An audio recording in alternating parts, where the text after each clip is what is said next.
Hello, and welcome to another late night edition of It's Just Me. I'm Brent Fox.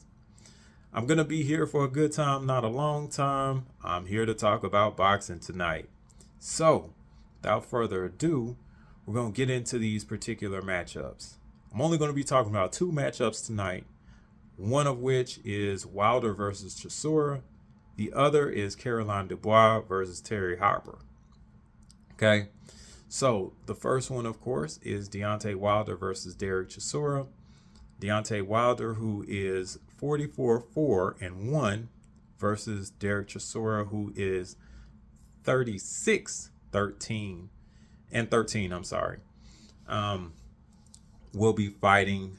I would probably say Saturday afternoon here in America, Central Standard Time. I'm in Texas, so we run on American Central Standard Time. And I think the fight card probably begins maybe around 2 p.m. our time and usually wraps up probably around 5 or something of that nature. So I am actually looking forward to this particular fight. On paper, it should be a very exciting matchup. Both of these gentlemen are over 40, 40 or over, excuse me. And then both of these gentlemen have also been through quite some wars. Of course, Deontay Wilder is best known for the Tyson Fury trilogy. Derek Chisora is known for just fighting everybody, which is a great quality. You know, you need fighters like that will just step up and fight anybody at any point in time. You need a guy like that in this particular sport. If anything, he's going to be like a litmus test for anybody that's up and coming. Or if there's a crossroads fight, you have to see what that other person is actually made of, and that is a very good indicator or test to see, what that other participant is actually made of. Now, I'm going to go ahead and talk about Derek Chisora first. So, with Chisora, his fighting style, of course, is a swarming, come forward, looping punch type style, which basically is he gets in there, he throws shots, he likes to frustrate and throw off his opponent with sometimes irky jerky type motions.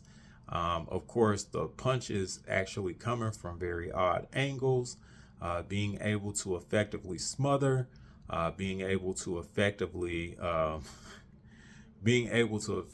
grab arms, throw in some questionable techniques. I'm not going to say it's all the way dirty. And then, of course, again, frustrate your opponent and then capitalize off their mistakes. So I would look for Chisora to actually make this a very sloppy fight.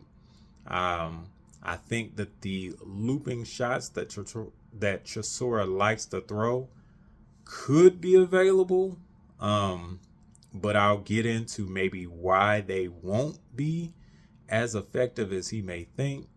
But if Chisora is actually going to win this particular fight, I think that his style, which is, of course, just swarming and overwhelming, is probably going to be best suited if he's able to just survive the early rounds and then take Deontay Wilder into deep waters like he's mentioned and then see what happens from there.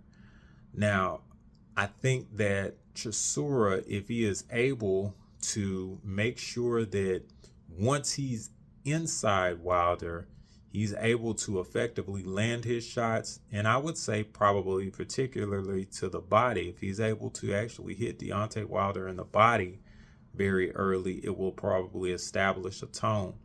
That particular tone, I think, would make Wilder uncomfortable and make Wilder feel like he would have to resort into throwing that particular bomb in order to win the fight, because he would be so discouraged from a swarming, overwhelming attack, which features the body, which, of course, if you're effectively hitting someone in the body as the fight goes on, they slow down.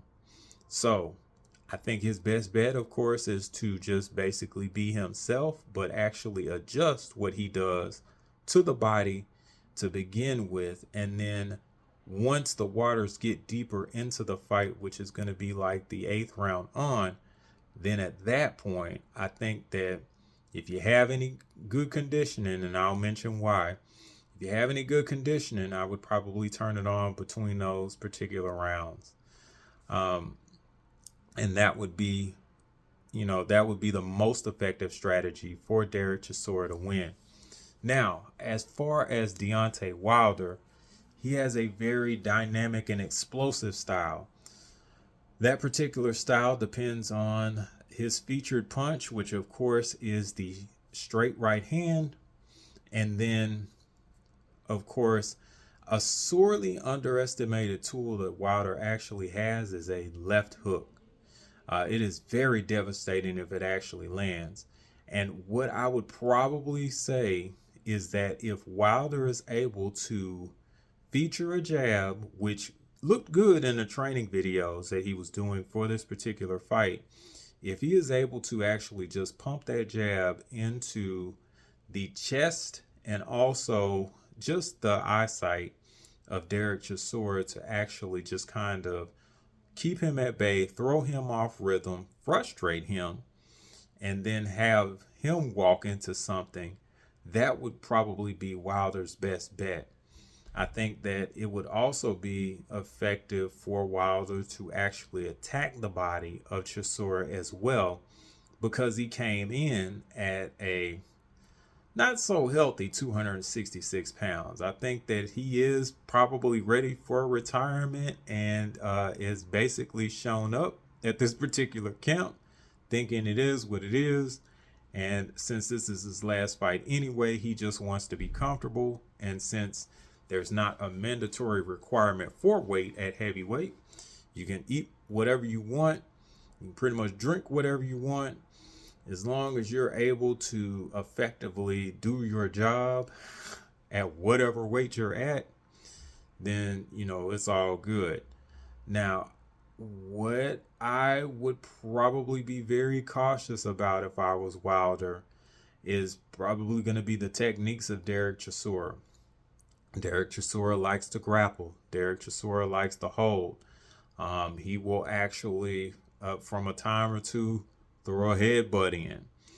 Sometimes he will actually wind up doing something to, like a low blow, to agitate his opponent to try to get them emotionally riled up and then make them make a mistake. Now, I know that Wilder, with all of his experience, was probably less likely to fall for something like that, but those tactics of Chisora's are still there. But with Chisora actually throwing looping punches, and Deontay Wilder's money punch is going to be the straight right hand, if you're throwing straight shots, you're going to get your shots there before someone that actually throws looping shots that actually goes around.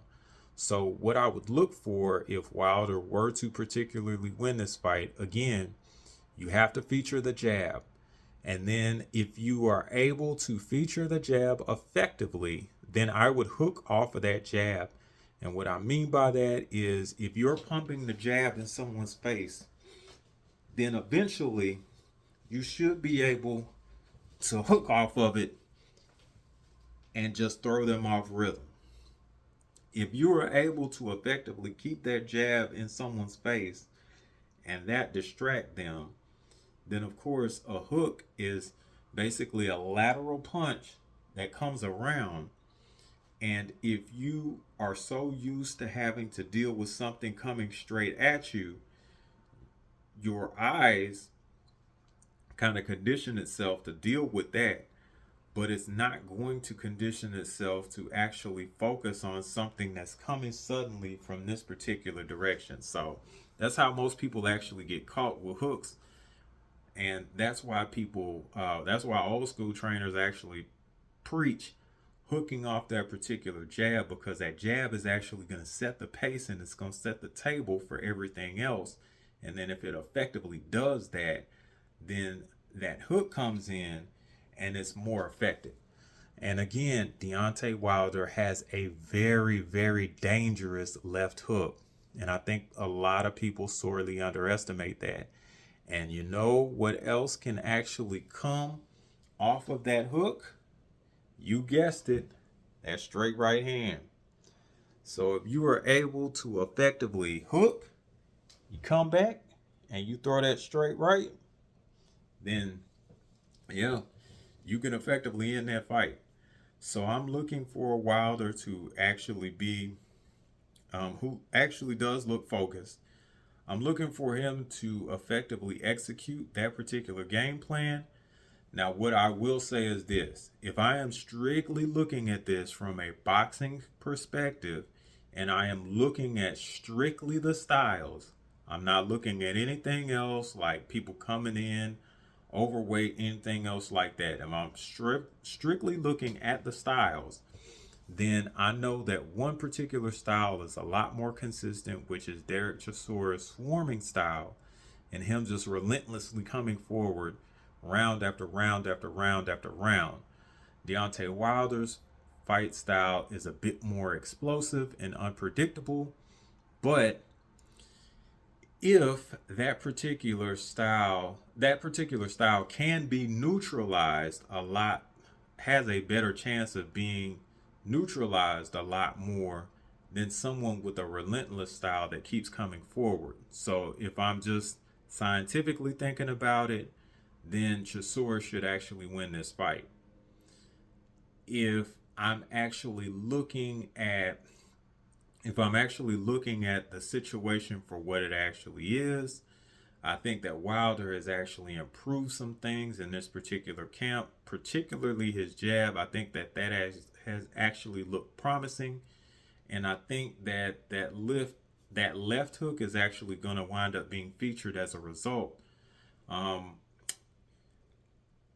and then the fact that Chisora seemed to have been coming into this particular fight overweight, I really do want to say that Wilder may actually win this particular fight. But again, if I'm objectively thinking about it, I'll have to take Chisora. Um, Hopefully, I am wrong about that.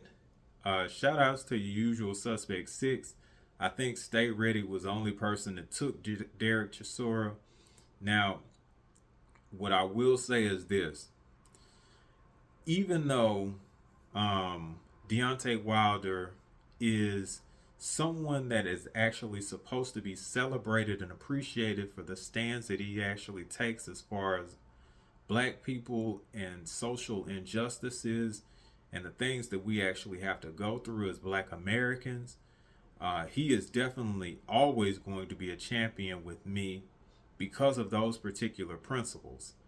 But right now, we're not looking at principles. We're just looking at this particular fight matchup.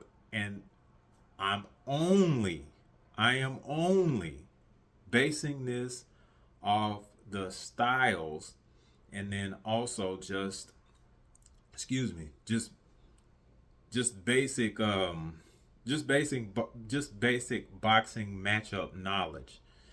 It is going to be more likely that someone that actually puts up consistent effort and shows high level of durability is more than likely going to defeat someone that is dependent on something being explosive, and then ending the fight. So again, logic has me going with Chisora. My heart is going to have me going for Wilder. Okay. Um, and again, I definitely hope that I am wrong as far as Chisora actually winning this fight. And I do not mind, of course, doing push-ups or some random punishment, as a result of me being wrong. So, hopefully I am wrong, and hopefully Wilder actually knocks Chisora out via KO, a spectacular KO at that. Um, I would love to do those particular push-ups. If that actually happens, then I will do. I will either send a recording of me doing the push-ups, or best case scenario, I'll just go live and do them. Now, the other matchup, which is very, very exciting, is a matchup between ladies. And I believe it's at 135 pounds. You have Caroline Dubois, who is the sister of one Daniel Dubois, who's a former heavyweight champion, and versus Terry Harper, who is a very well-known, battle-tested veteran in the women's boxing division. Now, of course, Harper is going to be a litmus test for Dubois. Harper is best known for being stopped by Alicia Baumgardner, who Dubois is actually trying to get a fight with. So if she is actually able to put on a spectacular performance against Terry Harper, then I think Baumgardner would not be able to deny Dubois too much longer, and then they would actually have to wind up fighting. This particular matchup, of course, I'm going to have to go with Caroline Dubois. I think that the skills that she actually displays, and what skills are things that you build in the gym, and then the talent that she actually has, which is God gifted things like speed and which is speed, agility, things of that particular nature. I think that is probably going to be a bit too much for Terry, and she is probably going to be 2 or 3 steps behind this particular fight, and I do see this ending in a TKO. I think that with this one, it's still going to be 2-minute rounds, so I would probably say that she would probably get Harper out via TKO. Probably around, probably a round 6. So I would look for her to wind up stopping Terry Harper by then. So I definitely look forward to that particular matchup, which is very exciting as well. And I want to thank you guys for actually tuning in to another edition of It's Just Me, hosted by Brent Fox. Y'all please check out my brothers, Jared O11 Green, Coach 67 Sports TV, and then of course my other LDBC family with a variety of programs. Again, this is Brent Fox with It's Just Me, and of course hosted by Brent Fox. Happy Easter, y'all, and I will see you guys next time. I holla.